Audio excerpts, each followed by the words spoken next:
Madam ஏற்கனவே ஒரு wife வந்து சரியில்ல. வீட்டுக்கு போனா பேசுறதில்ல. சாப்பாடு செஞ்சு போடுறதில்ல. எனக்கு அன்பு ஆதரவும் இல்ல. எனக்கும் அவளுக்கும் டச் இல்ல. 5 வருஷமா ஒரே வீட்ல இருந்தாலும் எந்த ஒரு இதுவும் இல்ல. எனக்கு அன்பு வேணும் அப்படின்னு சொல்லிட்டு வந்தார் மேடம். உங்க 2 பேருக்கு எப்படி பழக்கம்? இவர் வந்து மணல் லாரி ஓட்டிகிட்டு இருந்தார் மேடம். ஓட்டிகிட்டு இருக்கும்போது அங்கே மணல் ரெய்டு வரும்போது பிடிச்சிட்டு இருக்காங்க. எங்கள் ஊர் பையனும் அதில் மாட்டியிருக்கான். அதில் அந்த பையன் என்ன பண்ணியிருக்கான், இது கேஸு அப்படின்னு சொல்லி நம்பர் கொடுத்தான் அப்படின்ட்டு இவர் தான் சொன்னாங்க. நான் அந்த பையனை கேட்குறேன்னே, எங்கள் ஊருக்கும் கூப்பிட்டு போனேன். அந்த பையனை கேட்குறேன்னும் போது வேணாம், கேட்க வேணாம், எதுக்கு ஒரே ஊரில் இருந்துக்கிட்டு பிரச்சனை அப்படின்ட்டு நானும் சைலண்ட் ஆகிட்டேன். உங்க புருஷன்? அதில் லவ் மேரேஜ் தான் மேடம். முஸ்லீமில் மேரேஜ் பண்ணேன். பெரிய பையனுக்கு டெலிவரிக்கு அனுப்பிச்சதும் எனக்கு தெரியாமல் ஜாதி விட்டு போகக்கூடாதுன்னு மேரேஜ் பண்ணாப்புல. பண்ணிவிட்டு 1 வருஷத்துக்கு கூப்பிட்டு போனாங்க. கூப்பிட்டு போன பின்னால் தான் எனக்கு மேரேஜ் ஆன விஷயமே தெரியும். அதுக்கப்புறம் சின்ன பையன் 1.5 மாதம் வயத்தில் இருக்கும்போது வேறு ஒரு பொண்ணுடைய தொடர்பு தெரிஞ்சு பிரச்சனை ஆகி, அந்த பிரச்சனையில் எங்கள் அம்மா வீட்டில் கூப்பிட்டு வந்து விட்டுட்டு போனது தான் மேடம். 1.5 மாதத்துக்கு என்ன ஆனாருன்னே தெரில. எப்படி இவரோட சேர்ந்தீங்க? இந்த ஃபோன் கால் தான் மேடம். நான் கார்மெண்ட்ஸ்க்கு போயிட்டு இருந்தேன். போயிட்டு வரவும் மிஸ்டு கால் இருந்தது. யாரோ மிஸ்டு கால் கொடுத்துருக்காங்களேன்னு மிஸ்டு கால் கொடுத்து ஃபோன் பண்ண உடனே நான் சிவா பேசுகிறேன் அப்படின்ட்டு ஊர் பேரெல்லாம் சொன்னாங்க. இந்த மாதிரி நம்பர் கொடுத்தாங்கன்ட்டு. சரி நான் துணி துவைக்கணும், எனக்கு வேலை இருக்குது, நான் துணி துவைச்சிட்டு கூப்பிட்றேன் அப்படின்ட்டு கட் பண்ணிட்டேன். துணி துவைச்சிட்டு வந்தும் நான் கூப்பிடல. அதுக்கப்புறம் இவங்களா தான் கூப்பிட்டாங்க. கூப்பிட்டு பேசவும் தான் இந்த விஷயமெல்லாம் சொன்னாங்க. எனக்கு ஒய்ஃபுக்கு. அதுக்கப்புறம் ஒன்றா இருந்தீங்களா? ஒன்றா இருந்தோம் மேடம். வந்து 15 நாளைக்கெல்லாம் சண்டை வர ஆரம்பிச்சிச்சு. என்ன பிரச்சனை உங்களுக்கு அவரோட இப்போ? நல்லா இருக்கார் மேடம். நல்லாவே இருந்து யாருன்னா பேசினா உன் லவரா? சரி மேடம், நான் தெரியாமல் கேட்குறேன் மேடம். இப்போ இடையில வந்து நான் 7 மாதத்துக்கு அப்புறம் இந்த முன்னாடி திருப்பூர்லேருந்து 4.5 மாதம் வரும்போது நான் இவகிட்ட எந்த ஒரு கேள்வியுமோ இல்லை பக்கத்துலேயே போய் இவன் நல்லவளா இல்லை யாரோ வந்துட்டு போனாங்களான்னு யார்கிட்டையுமே நான் கேட்கவும் கிடையாது. நான் எதையுமே கேட்கல மேடம். நல்லா புரிஞ்சுங்க. பசங்கிட்ட கூட நான் 1% கூட இவன் என்ன பண்ணால் நான் கேட்கவே கிடையாது. பணம் கேட்டால் நான் பணம் 11,000-12,000 ரூபா பக்கம் போட்டு விட்டேன் மேடம். சரி நல்லா இருக்கட்டும், நம்ம பொண்ணு நல்லா இருந்தால் நம்ம நல்லா நீங்க 2 பேரும் முறைப்படி திருமணம் பண்ணிக்கல? இல்லைங்க. சரி, ஒன்றா வாழ்ந்துட்டு இருந்தீங்க, அவ்வளோதான். ஆமாம். சரி, உங்கள் வாழ்க்கை எப்படி இருந்ததுமா ஒன்றா? 6 வருஷம் ஆகுது மேடம். 6 வருஷத்தில் படாத கஷ்டப்பட்டு. என்ன பண்ணுவார்? வந்து இவர் வந்த புதுசில் பிள்ளைங்கள்லாம் ஹாஸ்டலில் இருந்தாங்க. 2 பேருமே ஹாஸ்டலில் இருந்தாங்க. அதுக்கப்புறம் ஹாஸ்டலில் இருந்து வரவும் வந்துட்டு போயிட்டு இருந்தாங்க. லீவில் ஒன்றும் தெரியல. உங்கள் வீட்டில் யாரும் எதிர்க்கலையா? அந்த அப்பா அம்மா இல்லைங்க மேடம். அப்பா அம்மாவும் இல்லை. இப்போ தான் ரீசனாக இன்னொரு அண்ணா இறந்தார். 1 வருஷம்தான் ஆகுது. எங்கள் சின்னண்ணா இருக்கார். அவர் போலீஸ் ஸ்டேஷனில் கம்ப்ளைண்ட் கொடுத்தப்போ அவர் தான் வந்திருந்தார். அக்காவும் இருக்காங்க. இந்த பிரச்சனை ஆன பின்னால் கம்ப்ளைண்ட் கொடுத்தா 5 மாதம் வேணாம் அப்படின்னு சொல்லிட்டு விட்டுட்டு இருந்தேன் மேடம். இவங்க அம்மா எனக்கு ஃபோன் பண்ணி பேசிகிட்டு இருந்தாங்க. எவ்வளோ நாள் ஆச்சு நீங்கள் 2 பேரும் பார்த்துக்கிட்டு? 1 வருஷம் மேலே ஆகுது.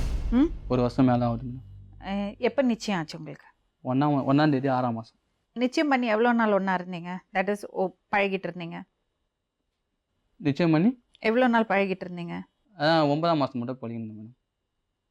சண்டை வந்து 9ஆம் மாதம் தான் பழகிருந்தேன். எத்தனை மாதம் சொல்லுங்கள்? 3 மாதம் ஆகுது மேடம். 6ஆம் மாதத்துலேருந்து 3 மாதம் ஆகுது மேடம். 6லேருந்து 9 மாதம் மட்டும் பழகணும். தீபாவளி முன்னாடியே இந்த பொண்ணுக்கிட்ட சண்டை தான்.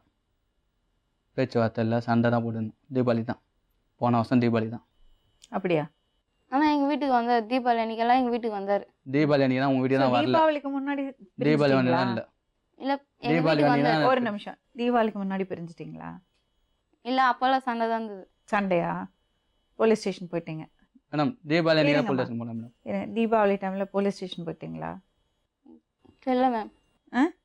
நான் சொல்கிறேன் போய் மேடம். சொல்லக்கூடாது, சும்மா தெரியலன்னு தப்பிக்க கூடாது. தீபாவளிக்கு முன்னாடி பிரிஞ்சீங்களா இல்லையா? பிரிஞ்சுட்டீங்க. என்னம்மா உனக்கு பிரச்சனை சொல்லு. தீபாவளிக்கு முன்னாடி போலீஸ் ஸ்டேஷனில் போய் நீங்கள் பிரிஞ்சிட்டீங்க இல்லையா? அப்புறம் எப்படி உனக்கு குழந்தை பிறந்தது? எனக்கு இல்லை மேம். அவங்கன்னா இவங்க தான் எனக்கு கூட இருந்தது. தெரியல சொன்னேன்னா கெட்ட கோவம் வந்துடும் எனக்கு. முட்டாளாக்க கூடாது எல்லாரையும். நான் யாரையும் முட்டாள் ஆக்கல. அப்புறம் 13 மாசம் வயதுல குழந்தைய வச்சுட்டு இருந்தியா நீ? அப்புறம் போய் பேசக்கூடாது. தப்பிக்கிறதுக்காக இன்னொருத்தர் மேல பழிய போடக்கூடாது. என்ன நடந்தது உண்மையை சொல்லு. அதுக்கப்புறம் நான் அவர்கிட்ட பேசுறேன். அவர் என் கூட இருந்தார். உனக்கு ஹெல்ப் வேணுமா வேண்டாமா? எனக்கு வேணும். அப்ப உண்மையை பேசு. போய் சொல்லி எந்த வாழ்க்கையும் வாழ முடியாது. என்ன நடந்தது? உனக்கு மட்டும் இல்லை, உன் குழந்தையோட வாழ்க்கை பிரச்சனை அது. உன்னோட இந்த நிலைமைக்கு காரணம் யாரு? எனக்கு யாரும் காரணம் இல்லை, யாருக்கையும் நான் பேசுறதில்லை. இந்த நடந்தது வந்து நான் யாருக்கையும் பேசுறது இவர் தவிர. அப்ப எப்படிம்மா 12 மாசம் ஒரு வருஷத்துக்கு குழந்தைய சோம்பியா? மேடம் ஸ்டேஷனில் எழுதி கொடுத்த ரிப்போர்ட் கார்டு கூட நான் ஹஸ்பண்ட் காமிக்கிறேன் மேடம். உண்மையை சொல்றதுதாம்மா உனக்கு நல்லது. சும்மா போய் பேசி இருந்த பிரயோஜனமே இல்லை. அப்படி வாழ்க்கை வாழவே முடியாது. நீ உண்மையை பேசு, உனக்கு நாங்கள் ஹெல்ப் பண்ணுறோம், உன் குழந்தைக்கு ஹெல்ப் பண்ணுறோம். ஏன்னா உனக்கு அநியாயம் நடந்திருக்கு. நீங்கள் எந்த அநியாயம் நடக்கல மேம். அப்புறம் நீயே விருப்பப்பட்டு தான் போனேன். நானே தான் விருப்பப்பட்டு போனேன். யாரு? நான் இவர் கூட தவிர வேற யாரு கூடயும் நான் போகல. அப்போ எப்போ தப்பு நடந்தது அவர்கிட்ட சொல்லு. நான் முன்னாடி உட்காந்துருக்காருல, சொல்லு. உனக்கு குழந்தை எப்போ பிறந்தது? செவ்வாய்க்கிழமை போகுது. இந்த செவ்வாய்க்கிழமை. 4 நாள் தான் ஆச்சா? ஒரு வாரம் ஆச்சா? போன செவ்வாய்க்கிழமை போகுது. சரி, அப்போ என்ன டேட்டு? நவம்பர் 2. 22. இதானே போலீஸ் ஸ்டேஷன்ல எழுதி கொடுத்தது? ஆமாம் மேடம். நிச்சயதார்த்த செலவுக்கு இவ்வளோ செலவாயிடுச்சு, 80,000 ஆயிடுச்சு, 1 லட்சம் ஆயிடுச்சு கேட்டிருந்தாங்க. இது என்னைக்கு எழுதியிருக்காங்க? நவம்பர் 30. ஃபுல்லாக தீபாவளி 11th முடிஞ்சாச்சு. தீபாவளி முடிச்சுட்டு தான் இது நடந்திருக்கு. நான் தீபாவளி முடிஞ்சோன்னு தான் சண்டை மேடம். ஆ. அதுக்கப்புறம் நான் அதுக்கு முன்னாடி இந்த பொண்ணு நான் பேச்சுவார்த்தை இல்லை மேடம். தீபாவளி தான் நான் பேச்சுவார்த்தை இல்லை. சரி, சண்டை நவம்பர் இன்னைக்கு 30. இந்த பத்திரம் எழுதினதுக்கு அப்புறம் நீ அவங்கள்ட்ட பேசினது இல்லைல்ல? பார்த்ததும் இல்லை? அது இல்லை. இந்த பத்திரம் எழுதினதுக்கு அப்புறம் அவர் பேசியிருக்கியா அவர்கிட்ட? இது என்னன்னு எனக்கு தெரியாது. போலீஸ் ஸ்டேஷன்ல எழுதல? கையெழுத்து வாங்கினாங்க, ஆனால் எழுத எனக்கு எல்லாம் கொடுக்கல. சரி, போலீஸ் ஸ்டேஷன்ல கையெழுத்து வாங்கினாங்கல்ல, அதுக்கப்புறம் நீ அவரை பார்க்கல? பார்த்தேன், வீட்டானு தான் இருந்தாங்க. இல்லை, அவரோட பழகலைல்ல? இல்லை. பழகலை. அப்போ நான் டிசம்பர், ஜனவரி, பிப்ரவரி, மார்ச், ஏப்ரல், மே, ஜூன், ஜூலை, ஆகஸ்ட், செப்டம்பர், அக்டோபர், நவம்பர் 12 மாதம் ஆச்சு நீங்கள் 2 பேரும் பிரிஞ்சு. 12 மாதத்துக்கு அப்புறம் தான் உனக்கு குழந்தை பிறந்திருக்கு. எப்படி நீ அவர் தான் அப்பா சொல்லுவேன்? நான் அவர் கூட தான், இந்த வேறு யாரு கூடயும் நான் இல்லை.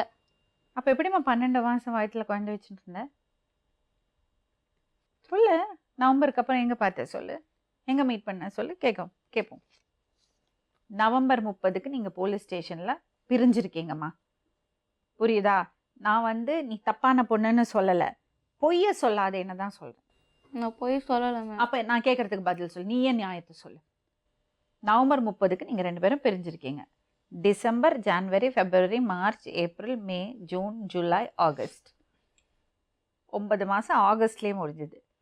செப்டம்பர், அக்டோபர், நவம்பர் 12 மாதம் கழிச்சு தான் உனக்கு குழந்தை பிறந்திருக்கு. அது எப்படி? அது எனக்கு 2ஆம் மாதம் தான் குழந்தை நின்றது மேம். சரி, 2வது மாதம் குழந்தை நின்றுது சொல்கிறல்ல, 2வது மாதம் யாரோட இருந்த நீ? நான் யார் கூடயும் இல்லை. அப்போ எப்படி குழந்தை நின்றுது? அந்த பொண்ணு சொல்கிறது கரெக்டு. பிப்ரவரியில் அவன் கன்சீவ் ஆயிருக்கா, நவம்பர் எண்டில் குழந்தை பொறுத்திருக்கா. ஆனால் நவம்பர் 30க்கு இந்த பையன்டேருந்து பிரிஞ்சாச்சு. இப்போ டிசம்பர், ஜனவரி 2 மாதத்துக்கு அப்புறம் தான் உனக்கு வயிற்றில் குழந்தை உருவாயிருக்கு. இப்போ யாரு? காலில் போட்டு வச்சுறாங்க மேடம், ஹாஸ்பிட்டல் காரில். நான் தான் அப்பன்னு என் பேரை போட்டு வச்சுறாங்க. இரு தம்பி, எதுக்கு நீங்கள் கல்யாணத்துக்கு முன்னாடி அவங்க வீட்டிலலாம் போய் தங்குறீங்க? மேடம் அவங்க அம்மா அவங்க அப்பா தான் வேலைக்கு போயிடறாங்க மேடம். அவங்க பொண்ணை பார்த்துன்னு சொல்லிட்டு போயிடறாங்க மேடம். ஓ, ரொம்ப நல்லவர் நீங்கள். காவலுக்காக போகிறீங்க, பொண்ணை பார்த்துக்கிட்டீங்களா நல்லா? சரி, நீங்கள் சொல்லுங்கள் உங்கள் திருவிளையாடலை பற்றி. யாருமே முட்டாள் கிடையாதுமா, போய் பேசி பழகாதே. நான் உலக அதிசயமெல்லாம் பேசலை, நான் கண்டுபிடிச்செல்லாம் சொல்லலை. இது சிம்பிள். 5வது படிச்சிருக்கல்ல நீ? 10 மாதம் தான் வயிற்றில் குழந்தை இருக்கும், தெரியும்ல? தெரியுமா தெரியாதா? போன வருஷம் 11வது மாதமே நீங்கள் 2 பேரும் பிரிஞ்சாச்சு. அப்போ அந்த குழந்தை யாரோட பழகின நீ? அதை மட்டும் சொல்லு. நான் யார் கூட பழகவே அப்போ எப்படி இல்லை. குழந்தை எங்கேருந்து வந்தது?